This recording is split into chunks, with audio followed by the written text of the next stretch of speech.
होने जा रहा है पाकिस्तान और अफ़गानिस्तान के दरमियान, जो कि पाकिस्तान और अफ़गानिस्तान के दरमियान में 7 मैचेस हो चुके हैं। 7 पाकिस्तान ने जीते हैं, लेकिन इन 7 मैचों में कुछ मैचेस ऐसे थे जो कि बिल्कुल आखिर में जाके बड़ी मुश्किल से पाकिस्तान जीता। अफ़गानिस्तान की टीम का एक खासा ये भी है कि वो किसी भी बड़ी टीम के साथ जब भी खेलती है तो चाहे वो हार भी जाए, लेकिन अपने व्यूअर को या अपने नाज़िर को ये ज़रूर बता देती है कि उसमें जीतने का भी मुकम्मल पोटेंशियल मौजूद था।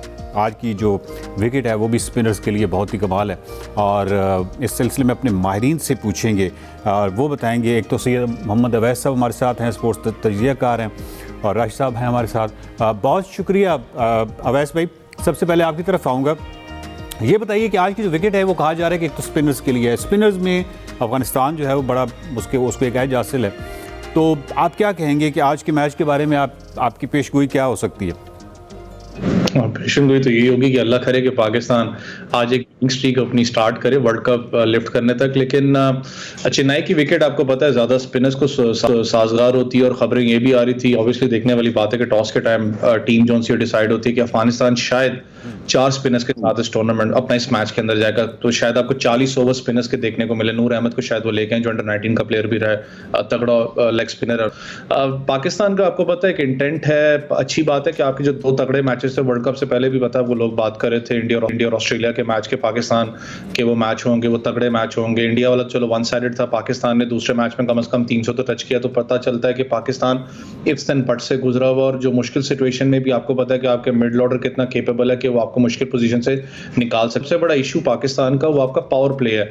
मैं क्योंकि इस वक्त अभी आपके प्रोग्राम से पहले थोड़ा सा स्टडी भी कर रहा था कि 1100 बॉल्स पाकिस्तान खेल चुका है 2023 के अंदर, जो वर्ल्ड कप मैं इस पूरे हालिया साल की बात कर रहा हूँ, तो पावर प्ले में हम लोगों ने अभी तक एक छक्का भी नहीं मारा। तो अल्लाह करे कि आज वो जो 1100 बॉल्स में अल्लाह करे कि आज जो वो रिकॉर्ड जो हम तोड़ सकें उसको, क्योंकि आपको अपनी इंटेंट से ज़्यादा आज खेलना पड़ेगा, आपको एग्रेसिव रहना पड़ेगा। देखें अफगानिस्तान है, क्लोज मैचेस हमेशा हुए, आपको पता है अफगानिस्तान ने आपको टफ टाइम दी है, लेकिन पाकिस्तान को कहीं ना कहीं अपनी जो इंटेंट है उसको चेंज करना पड़ेगा। देखें हर टीम अपना श्रीलंका नहीं होगी, वो वीकर लिंक था, उनकी पेस बैटरी है नहीं, उनके बॉलर्स भी स्ट्रगल करें, लेकिन अफगानिस्तान के स्पिनर्स की अगर बात करूँ वो तगड़े हैं, वो हमेशा टफ टाइम देते हैं। तो आपको अपना जो पावर पैक है वो आज निकालना पड़ेगा, आपको एग्रेसिव स्टार्ट यहाँ पर देना पड़ेगा। अनफॉर्चुनेट है कि फखर जमान का तो मुझे भी कुछ इल्म नहीं है कि उनकी इंजरी कितनी सीरियस नौयत की है, कि अपडेट क्या है, क्या वो आज खेल सकेंगे नहीं खेल सकेंगे। कहा गया था कि 1 हफ्ता शायद उनको आराम देना पड़े। बेशक इमाम ने अच्छा परफॉर्म किया, अब्दुल्ला शफीक अच्छा परफॉर्म किया, लेकिन आपको कहीं ना कहीं एग्रेसिव बैट्समैन बीच में चाहिए जो बहुत अच्छा परफॉर्म किया। लेकिन रिशाद साहब आपसे पूछूंगा कि ये जो परफॉर्मेंस है इसके हवाले से एक डिबेट बहुत ज़्यादा है ना, कि मतलब ये इंडिविजुअल है, और दूसरी तरफ हम देखें तो कल वाले मैच को देखें 273 न्यूजीलैंड ने किया, उसके बाद 191 पे एक तो बड़े इंटरवल के साथ इंडिया की विकेटें गिरती गई। 191 पे 5 आउट थे, और कोई ऐसा नहीं था कि मतलब न्यूजीलैंड के हाथ में था, प्रॉपर हाथ में था मैच। उसके बाद जो जिम्मेदाराना इनिंग्स जदेव और जो अपना उसने यादव ने और उसने कोहली ने खेली है, क्या खूबसूरत इनिंग्स थी। ये जो कमिटमेंट है, ये जो स्टैंड करना है, इसमें हम लैग कर रहे हैं। आप इससे एग्री करते हैं? जी बिल्कुल, आप सही कह रहे हैं। पाकिस्तान की जो टीम है वो उसका जो सिलेक्शन हुआ था उसमें हमारे पास बेंच पे उस तरह के प्लेयर्स नहीं हैं कि अगर कुछ प्लेयर्स अच्छा परफॉर्म नहीं कर रहे हैं तो उनकी जगह इक्वली गुड प्लेयर्स हम ला सकें टीम में। ये इसका फुकदान नजर आ रहा है। और दूसरे की रिस्पॉन्सिबिलिटी की आपने बहुत सही बात की कि पाकिस्तान को भी बहुत अच्छा स्टार्ट मिला था ऑस्ट्रेलिया के खिलाफ, लेकिन नीचे का जो ऑर्डर है वो इररिस्पॉन्सिबल स्ट्रोक्स खेल के आउट हुए, रिजवान भी और इफ्तिखार भी। इस तरह अगर ये रियलाइज नहीं करेंगे तो अब पाकिस्तान की इक्वेशन बहुत ज्यादा टफ है।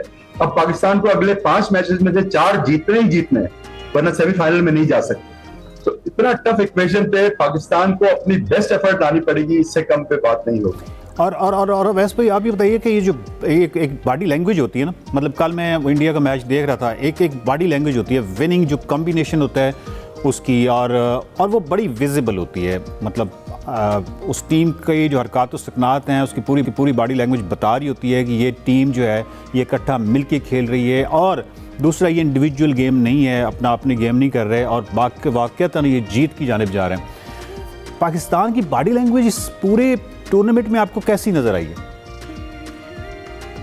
टूर्नामेंट से पहले आपको याद होगा पाकिस्तान की बात थी पाकिस्तान पेस बैटरी की। बैटिंग पे तो कभी ज़्यादातर लोगों ने बात की नहीं। अनफॉर्चुनेट था कि नसीम शाह इंजर्ड हो गए तो आपकी पेस बैटरी जो सी है वो कहीं ना कहीं थोड़ा सा वीक लिंक आपको नजर आया। लेकिन थोड़ा सा मैं लोगों को अगर याद दहानी कराना चाहूँ तो आपको याद हो कि आपने जो वर्ल्ड कप पिछला खेला था T20 वर्ल्ड कप दुबई में, आपने शाहीन शाह अफरीदी के बगैर खेला था। नसीम शाह जो उनसे हैं वो आपको नजर आते थे, वो लीड करते थे फ्रॉम द फ्रंट। यहाँ पर थोड़ा सा इशू रहा है बस। नसीम शाह आपको पता है, शाहीन शाह अफरीदी भी थोड़ा सा बीमार रहे, उन्होंने उस दिन बताया भी कि 7-8 दिन मैं बीमार रहा हूँ। उसका आपको पता है पेस पे उनकी गिर गई थी। फिर जो वेरिएशंस वो लेके आते हैं खास करके अटैक फास्ट बॉल के अंदर, वो नजर आपको नहीं है। पिछले मैच के अंदर आपको नजर है ऑस्ट्रेलिया के खिलाफ जो उन्होंने 5 खिलाड़ी को आउट किया था। मसला सारा आपकी बैटिंग के अंदर है। देखें जिस वक्त आप 300 प्लस रन चेस कर रहे थे, दैट मींस कि आपने 7 या 8 रन पर ओवर चलना होता है। मैं एक और स्टार्ट आपको यहाँ पर शेयर करना चाहूँ। 22 ओवर्स के अंदर 14 ओवर से लेकर तो जो 36वां ओवर था, पाकिस्तान टीम ने एक भी छक्का नहीं मारा ऑस्ट्रेलिया के खिलाफ।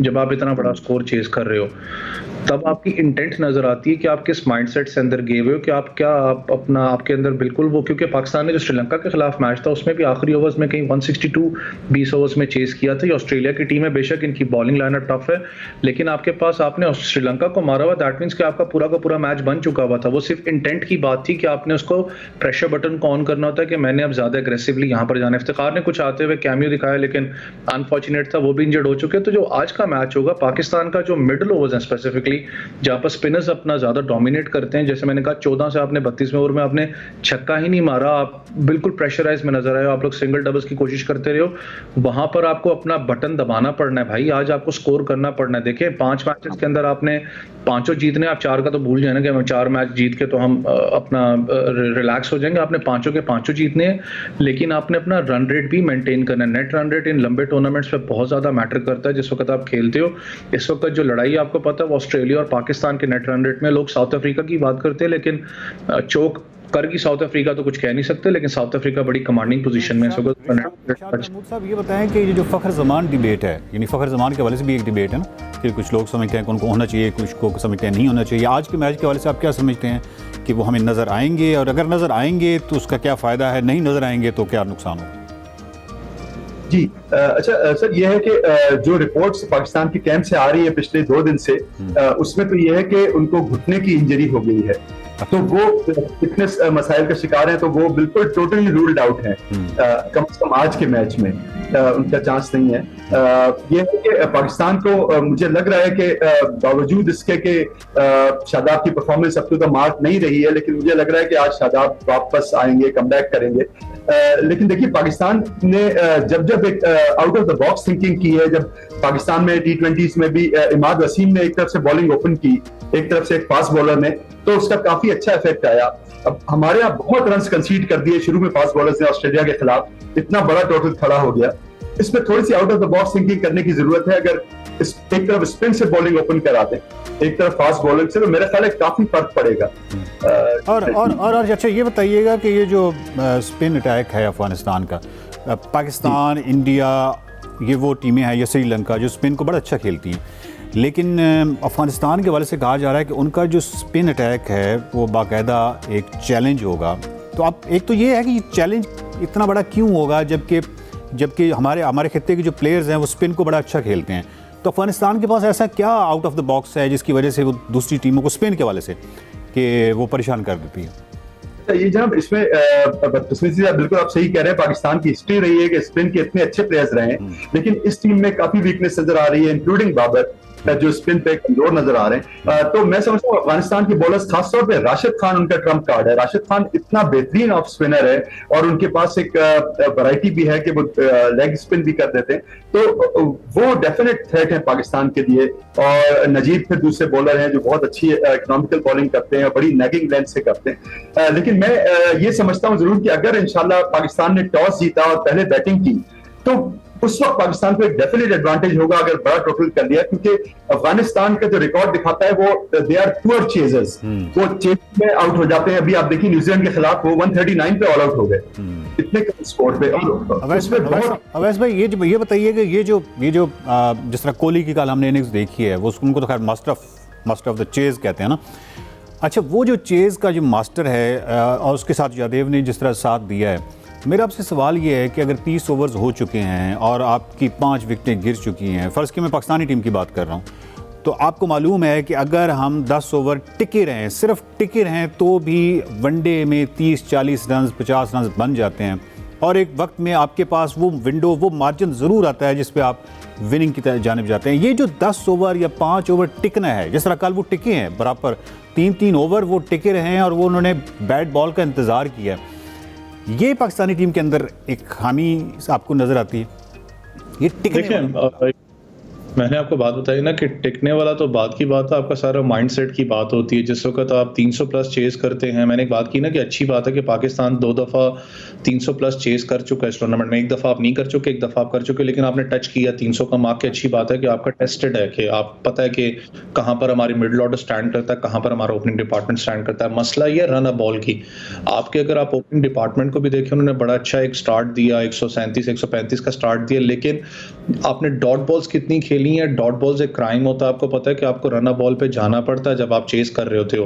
रहा सवाल दूसरी टीम्स का, अगर इंडिया की बात करें, विराट कोहली तो ऑब्वियसली किंग, आपको पता है चेस के तो किंग जाने जाते हैं, क्योंकि वो हमेशा, मैंने उनसे देखा है कि जहां पर उनसे बाउंड्रीज नहीं लगती, लेकिन वो स्कोर बोर्ड को राउंड अप करते रहते हैं, वो सिंगल डबल्स लेते रहते हैं। आपने कल भी देखा होगा विराट कोहली को कि वो लाइट हैंड से 2 रन ले रहे थे फील्डर के हाथों से, तो इतना वो स्प्रिंटिंग उनकी तेज थी, उनका माइंडसेट कितना उस वक्त चल रहा होता है। ये मसला हमारे बैट्समैन के साथ है। हमारा बैट्समैन के मसला ये होता है कि ज्यादातर या तो उनके ऊपर प्रेशर बहुत ज्यादा माउंट कर रहा होता है, उनकी समझ में नहीं आ रही होती कि यहाँ से हमने एग्रेसिव खेलना है या हमने विकेटें यहाँ पर बचानी। जब आप विकेट्स बचाने के चक्करों में जाओगे तो आप एग्रेशन भूल जाते हो।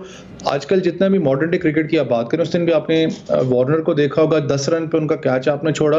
जब आप बड़े प्लेयर का कैच छोड़ते हो, फिर वो आपको बताता है, ऑस्ट्रेलिया की हमेशा एक हिस्ट्री रही है कि वो पहले 2 ओवर बॉलर को चेक करते हैं, 2 ओवर के बाद उनकी हिस्ट्री है वो पहला बॉल छक्का मार के चेक करते हैं बाद में बॉलर को कि भाई कितनी कैपेसिटी है, और वो उस बॉलर को अटैक करते हैं जो उनका प्राइम फास्ट बॉलर होता है, प्राइम स्पिनर होता है। यहाँ पर कैच की बात की है, तो मतलब ये पाकिस्तानी टीम में एक आता है फेज जिसमें हम मतलब अश कर उठते हैं कि यार क्या खूबसूरत फील्डिंग है और फील्डिंग में बड़ा इम्प्रूव हुआ है वगैरह वगैरह, कुछ कमाल ऐसे कैचेस भी नज़र आते हैं, फील्डिंग भी नज़र आती है, फिर एकदम डाउनफॉल नज़र आ जाता है। इसकी वजह कोई कोचिंग के साथ है, किस चीज़ के साथ ताल्लुक है? देखिए, कोचिंग का तो ऑब्वियसली चीज़ें होती हैं। अभी तो अगर आप कोचिंग की बात करें, फील्डर्स की चलो इशू नज़र आ रहे हैं, मैं चलें बॉलर्स की अगर बात करूं तो आप थोड़े अरसे पहले चले जाएं। मैं खुद भी इस चीज़ पे परेशान होता हूं कि आपकी जो फास्ट बॉलिंग लाइनअप है, दुनिया के अंदर one of the best bowling lineup जानी जाती थी। हारिस रऊफ को आप देख लें, डेप्थ ओवर्स में किस तरीके से वो बॉल करते थे, वेरिएशंस थे बीच में।